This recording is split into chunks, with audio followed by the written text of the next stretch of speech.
வணக்கம். இன்றைய செய்திகளை விரிவாக பார்ப்பதற்கு முன்பாக முதலில் இந்த நேரத்திற்கான தலைப்புச் செய்திகள். ஜனவரி 1ஆம் தேதி முதல் அமலுக்கு வந்தது உறுதியளிக்கப்பட்ட ஓய்வூதிய திட்டம். அரசு ஊழியர்களின் 23 ஆண்டுகால கோரிக்கையை நிறைவேற்றும் அரசாணை வெளியீடு.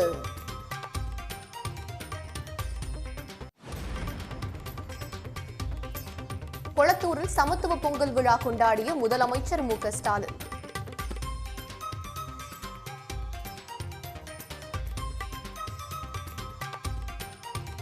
சட்டப்பேரவை தேர்தலில் 200 தொகுதிகளையும் தாண்டி வெல்வோம் என நம்பிக்கை. நான் ஏற்கனவே சொல்லியிருந்தேன், 200 தொகுதிக்கு குறையாமல் வெற்றி பெறுவோம் என்று. நம்முடைய கூட்டணி நிச்சயமாக வெற்றி பெறும் என்று. ஆனால் இப்பொழுது நாம் ஆற்றிருக்கக்கூடிய பணிகள் எல்லாம் பார்க்கிற போது 200ஐயும் தாண்டி வரும் என்ற நம்பிக்கை எனக்கு வந்திருக்கு. கூட்டணி குறித்து பொதுவெளியில் காங்கிரஸ் நிர்வாகிகள் யாரும் பேசக்கூடாது, தலைமையே முடிவு செய்யும் என செல்வ பெருந்தகை பேட்டி.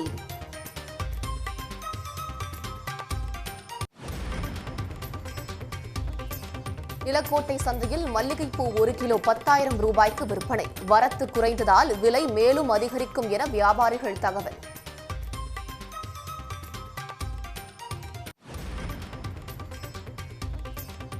தமிழ்நாடு முழுவதும் 700க்கும் மேற்பட்ட திரையரங்குகளில் வெளியானது பராசக்தி. படம் வெகு சிறப்பாக உள்ளதாக ரசிகர்கள் மகிழ்ச்சி.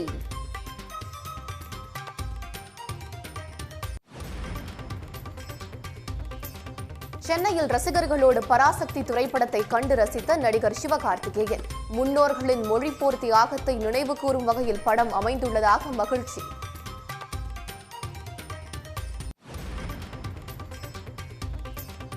பராசக்தி திரைப்படத்தை வரவேற்று ரசிகர்கள் உற்சாக கொண்டாட்டம். தற்போதைய காலகட்டத்துக்கு தேவையான படம் என பலரும் பாராட்டு. முக்கியமாக இன்னைக்கு தேதிக்கு இது ரொம்ப முக்கியமான படம். ஏன்னா இப்போ இருக்கிற ஜென்ரேஷன் தெரிஞ்சுக்கிறதுக்கான ஒரு முக்கியமான படம். இது மொழி வெறியை தாண்டி மொழி தெரிஞ்சு நம்ம மொழி என்ன, நம்ம அடையாளம் என்னன்னு தெரிஞ்சுக்கணும். ஒவ்வொரு வசனமும் இன்னைக்கு இருக்கிற தலைமுறைக்கும் போய் ரீச் ஆகிற மாதிரி தான் கொடுத்துருக்காங்க. தாவேக தலைவர் விஜய் பிரச்சார வாகன ஓட்டுநரிடம் சிபிஐ விசாரணை. 8 மணி நேர ஆய்வுக்கு பின் பிரச்சார வாகனம் திரும்ப ஒப்படைப்பு.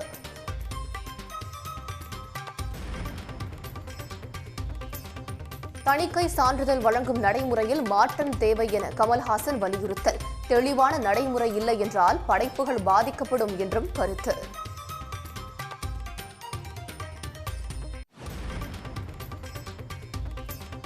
ஜெயலலிதாவின் மகள் என்று கூறிக்கொண்டு அதிமுக தலைமை அலுவலகத்திற்கு வந்த பெண். வேட்பாளர் நேர்காணலுக்காக வந்தவரை காரை விட்டு இறங்க விடாமல் தாக்க முற்பட்டதால் பரபரப்பு.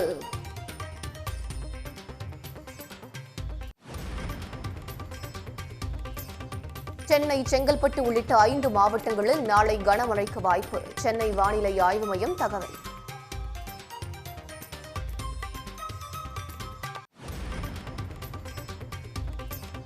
தேசிய மக்கள் தொகை கணக்கெடுப்புடன் சாதிவாரி கணக்கெடுப்பும் நடத்த முதலமைச்சர் மு.க. ஸ்டாலின் வரவேற்பு.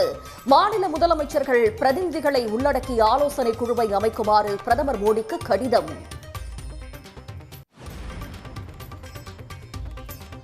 ஆபரண தங்கத்தின் விலை சவரனுக்கு 800 ரூபாய் உயர்வு. ஒரு சவரன் 1,03,200 ரூபாய்க்கு விற்பனை.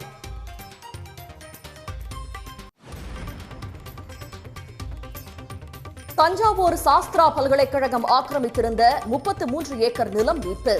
சென்னை உயர்நீதிமன்ற உத்தரவை தொடர்ந்து தமிழ்நாடு அரசு நடவடிக்கை.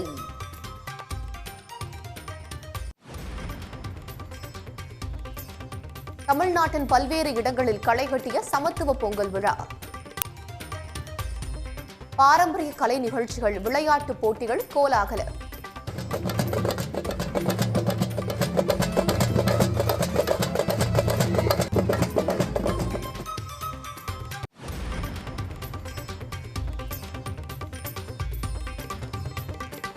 குரு பாட்டாளி மக்கள் கட்சியை தொடங்கினார் காடுவெட்டி குரு மகள். அன்புமணிக்கு எதிராக பிரச்சாரம் செய்யப்போவதாக அறிவிப்பு.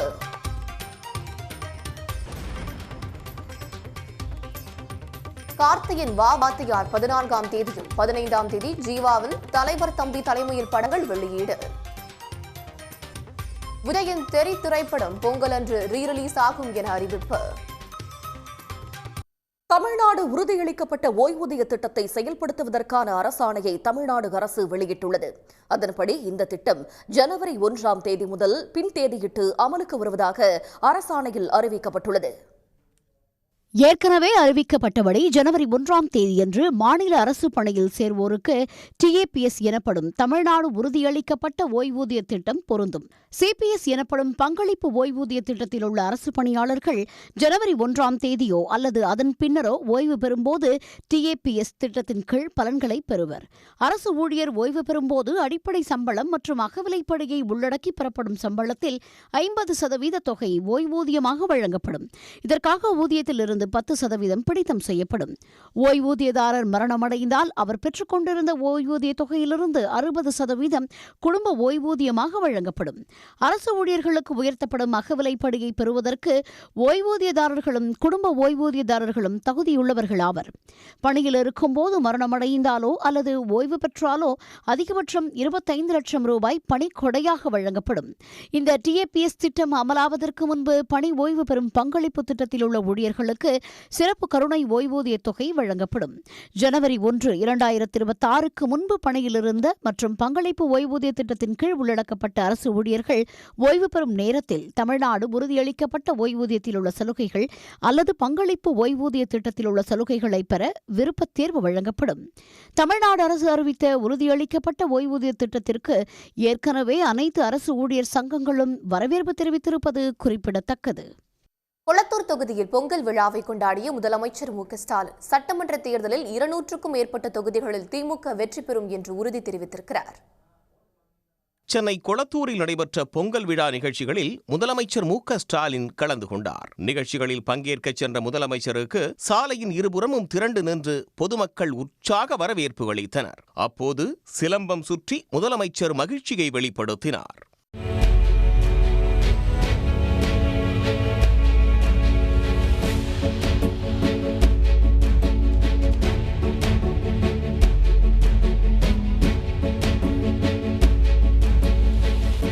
தொடர்ந்து அனிதா அச்சீவர்ஸ் அகாடமி சார்பில் நடைபெற்ற சமத்துவ பொங்கல் விழாவில் முதலமைச்சர் பங்கேற்றார். விழாவில் உரையாற்றிய அவர் தேர்தல் பணிகள் 50% நிறைவடைந்து விட்டதாகவும் சட்டமன்ற தேர்தலில் 200க்கும் மேற்பட்ட தொகுதிகளில் திமுக கூட்டணி வெற்றி பெறும் என்றும் தெரிவித்தார். ஏற்கனவே நீங்கள் தேர்தல் களத்தில் ஆற்ற வேண்டிய பணிகளில் 50% முடிச்சுட்டீங்க. இன்னும் 50% பாக்கி இருக்கு.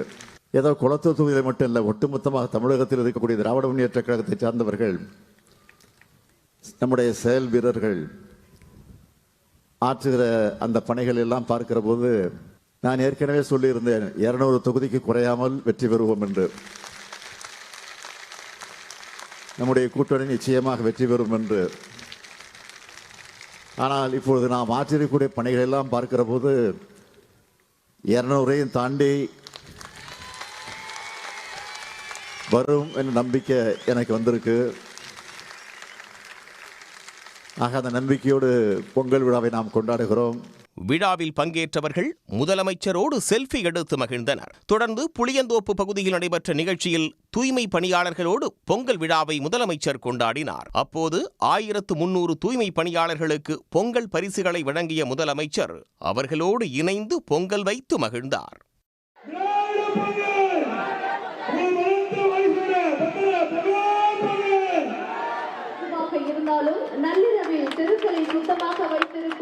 பின்னர் தூய்மை பணியாளர்களுக்கு மதிய உணவு பரிமாறிய முதலமைச்சர் ஸ்டாலின் அவர்களோடு அமர்ந்து உணவருந்தினார். தமிழ்நாட்டில் கூட்டணி தொடர்பாகவும் தொகுதி பங்கீடு தொடர்பாகவும் கட்சியில் உள்ள மற்றவர்கள் பேசினால் அவர்கள் மீது நடவடிக்கை எடுக்கப்படும் என்று தமிழ்நாடு காங்கிரஸ் கமிட்டி தலைவர் செல்வ பெருந்தகை எச்சரித்துள்ளார். கூட்டணி தொடர்பாக தாவேகாவுடன் காங்கிரஸ் கட்சி பேச்சுவார்த்தை நடத்தவில்லை என்றும் அவர் விளக்கம் அளித்திருக்கிறார். கூட்டணியை பற்றியோ தொகுதி பங்கீடு பற்றியோ பேசினால் கண்டிப்பாக நாங்கள் நடவடிக்கை எடுப்போம். கூட்டணியை பற்றி பேசுவதற்கு எங்கள் அகில இந்திய தலைமையும் அவர்கள் அமைத்திருக்கின்ற குழுவும் தான் கூட்டணியை பற்றி பேசும். இடையில யாராவது இது மாதிரி சின்ன சின்ன பிரச்சனைகள் பண்ணாங்கன்னா கண்டிப்பாக நடவடிக்கை எடுப்போம். பொது வெளியில் இப்படியெல்லாம் தொகுதி, எத்தனை தொகுதிகள், எப்படியெல்லாம் பேசுறது வந்து வரம்பை மீறிய செயல், அதெல்லாம் பேசக்கூடாது, அதெல்லாம் தவறு. இங்கே நமக்கென்று ஒரு கட்டுப்பாடு இருக்குது, சுய கட்டுப்பாடு இருக்குது. எங்களுக்கு அகில இந்திய தலைமை ஒரு கைட்லைன் கொடுத்துருக்காங்க பேச்சுவார்த்தைக்கு என்ன பேசணும்ட்டு. நாங்கள் பேசிகிட்டு இருக்கோம். அப்போது இந்த குழு அகில இந்திய தலைமையால் அமைக்கப்பட்ட குழு பேச்சுவார்த்தை நடத்தமா, இவங்க பொது வெளியில் போய் ஒரு பேச்சுவார்த்தைன்ற பேரில் இதெல்லாம் பேனர் போட்டு வைக்கிறாங்கன்னா அது கண்டிக்கத்தக்கது, அப்படி செய்யக்கூடாது. பெரும் எதிர்பார்ப்புக்கு மத்தியில் பராசக்தி திரைப்படம் திரையரங்குகளில் வெளியாகி ரசிகர்கள் மத்தியில் வரவேற்பை பெற்றுள்ளது. இயக்குனர் சுதா கொங்கரா இயக்கத்தில் சிவகார்த்திகேயன், ஸ்ரீலீலா, ரவிமோகன், அதர்வா உள்ளிட்ட நட்சத்திர பட்டாளங்கள் நடித்துள்ள பராசக்தி திரைப்படம் திரையரங்குகளில் வெளியாகியுள்ளது. ரசிகர்களின் ஆட்டம் பாட்டத்தால் திரையரங்குகள் விழாக்கோலம் பூண்டன. பராசக்தியை காண ரோகிணி திரையரங்கம் வந்த சிறுவர் சிறுமிகள் சிலம்பாட்டமாடி உற்சாகமடைந்தனர்.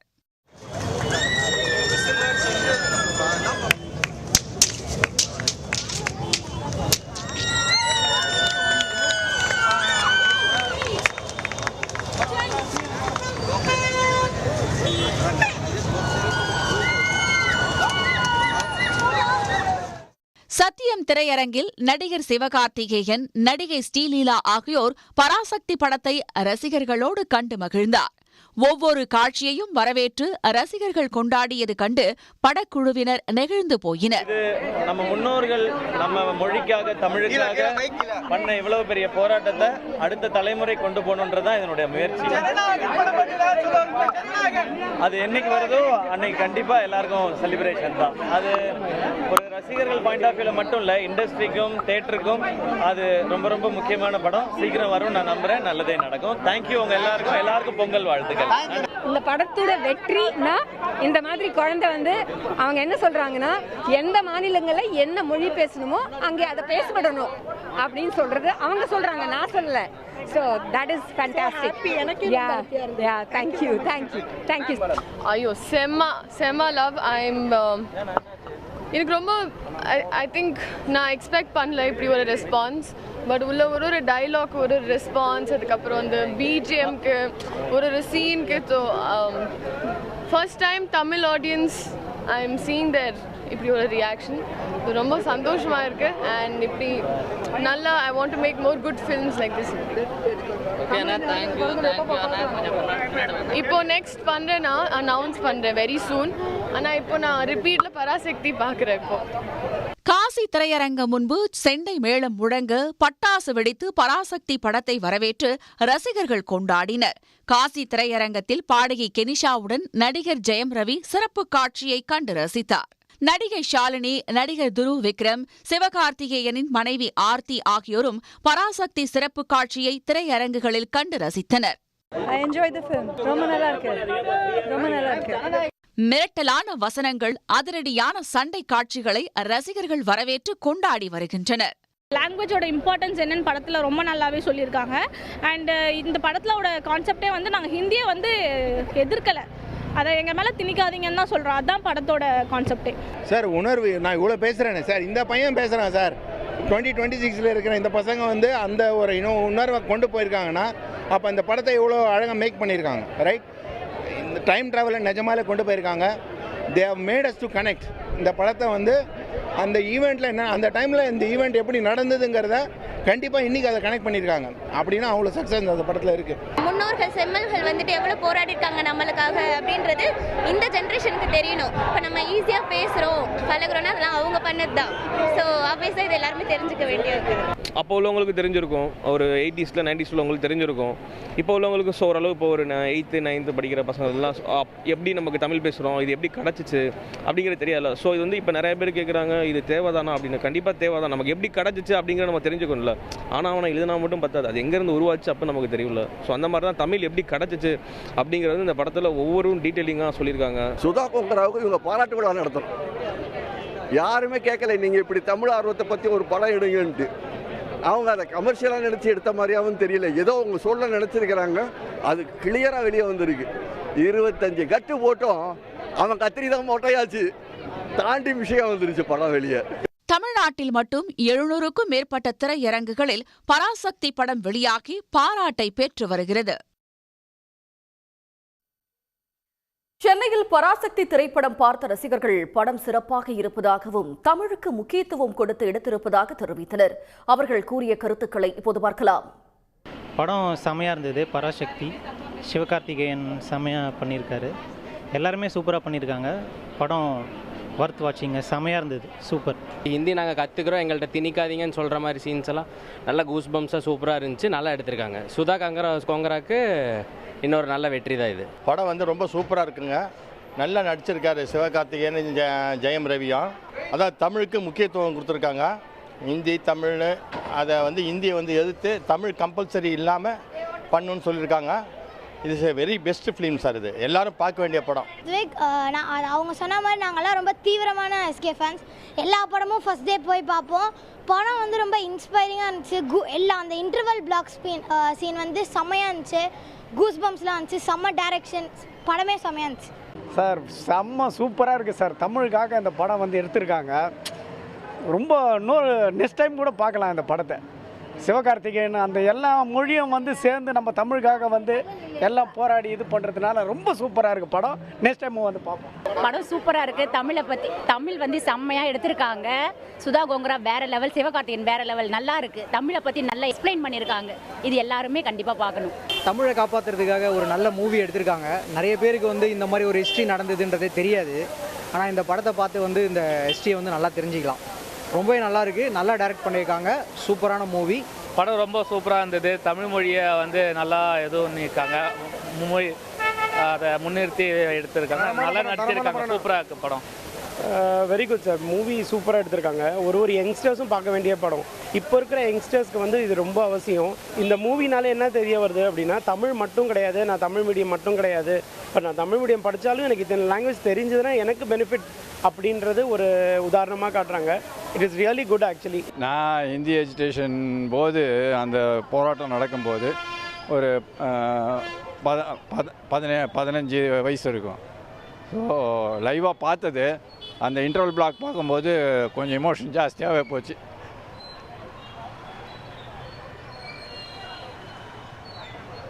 பையன் ஏன் அழுகுறான்னு கேட்டான். கட்டுப்படுத்த முடியல. அதனால் அந்த காலத்தில் அந்த ஃபீலிங் இருந்தது. இந்த படம் பார்க்கும்போது அந்த ஃபீலிங் திரும்ப வந்தது. அதான் ஒன்று. உடனுக்குடன் செய்திகளை தெரிந்து கொள்ள சன் நியூஸ் பெல் ஐகானை கிளிக் பண்ணுங்க.